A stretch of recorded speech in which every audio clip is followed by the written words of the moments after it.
So this is the caliper here, and the pads are on each side of the rotor right here.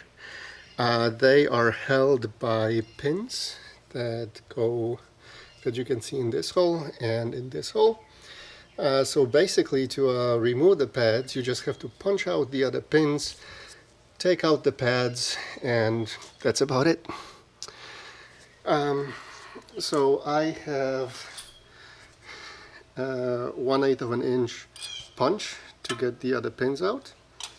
I have, of course, a hammer, and then something that I don't use is basically the other brake pad sensor. I will tell you exactly how this stuff works. And then I have my pads that I use for the truck. These are the Hawk DTC 60s, and I always keep them in the box in the arrangement that they actually go on the car. So the front ones are the big ones here, and that's the left side, that's the right side, and same thing for the rear. So let's talk a little bit about the other brake sensors. So I took a pad out of the box, and I also have the other brake sensor here. And basically there's one of these sensors on each axle. There's one in the front, there's one in the rear. I don't really remember which side it's on, but basically what happens is that this sensor plugs into this little notch on the brake pad, and as you are wearing down the pads, this little nib will basically get ground down against the rotor. And once that happens, the circuit either opens or closes, I don't remember, but it's basically an electrical thing. It's triggered, the light goes on in the car, and since this is physical damage, you can't restore it, you need a new brake pad sensor.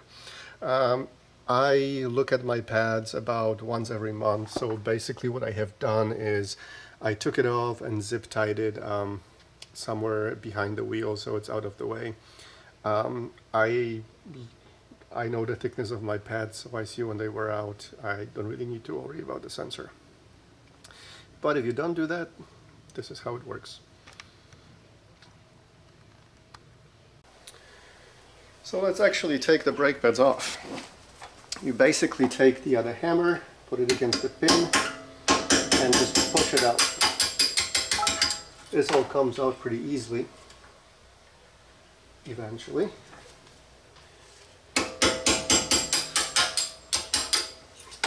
There's a little metal spring that presses against the pins and pushes in the other brake pads.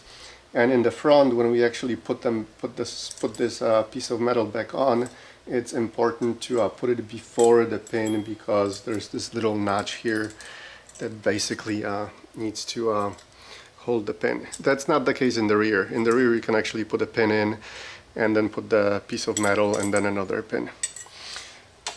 Interesting thing about the pin, it has a little piece of loose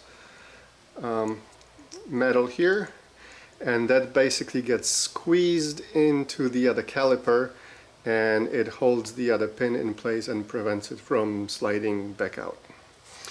So now we have the access to the pads. So these two round things here are where the pistons are. Basically the brake fluid pushes the piston against the pad, and that squeezes the rotor, and that's how your car stops. So as is, the pistons are actually pressed against the other pad. So we have to loosen this a little bit. So we can pull back on the pad so the other pistons go back into the caliper a little bit, and basically the other the pad becomes loose and we can take it out. So this is really it. The pad is out. And one thing to keep in mind is that if you are pushing against the other pistons, you're pushing the fluid back up the system. So if you do that for all 4 pistons, you actually can displace enough fluid that it will overflow the tank, and you will have a little greasy puddle under the car. When that happened to me the first time, I kind of freaked out, but then figured out that this is actually normal. To avoid that, you might want to replace pads on one wheel, lower the car, start the car, pump the other brakes until they become solid again, and move on to the other wheel. That way you push the other pistons back in, the fluid comes back down, and you displace less of it. So let me press against the pistons, wiggle it out, and take the pad out. And let me move the camera. Okay, so let's put the pads back together. So basically you need to make sure that the pistons are pushed in there and there's room to put the pad in, and that basically just slides in.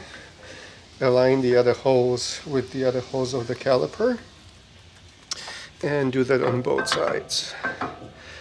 Now it's important to put the metal spring in first in the front, so the top holds the other pin. The pin just slides in.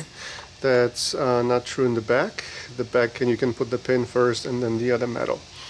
And make sure that this thing is pressing against the pad. So basically the notch is on the other outside. So let's do it. Let's start with the other pin first.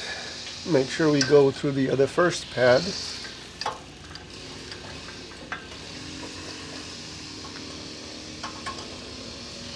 And then let's put the other metal in, push the other pin through it, and then look through the other caliper to align the other hole with the caliper. And then we're going to start hammering the pin into the caliper. So basically give it a good whack until you don't really feel the top in the back and the front here is visible. So now we have the first pin in, and let's do the same thing with the second pin. So find a hole,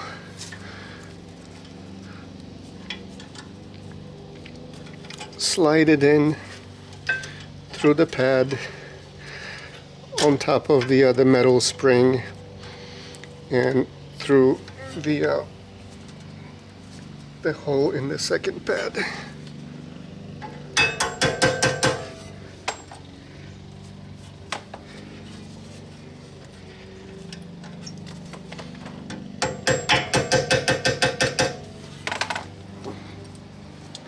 There's a bit of maneuvering involved, so you can press the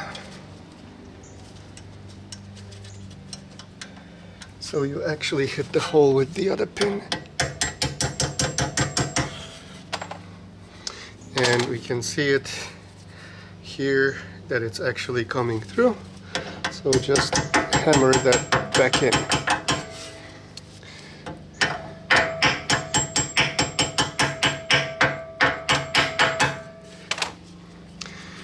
And that's it. It's changed.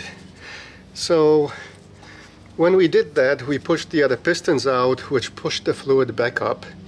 And to avoid pushing too much fluid back up so it doesn't leak, I would recommend putting the wheel on, lowering the car, starting it, pumping the brake, and then doing the next wheel. That way you're pretty much guaranteed that your braking fluid will not overflow and you won't have a greasy spot under the car. And that's all it takes. Half an hour and you should be able to replace all the other pads on the car.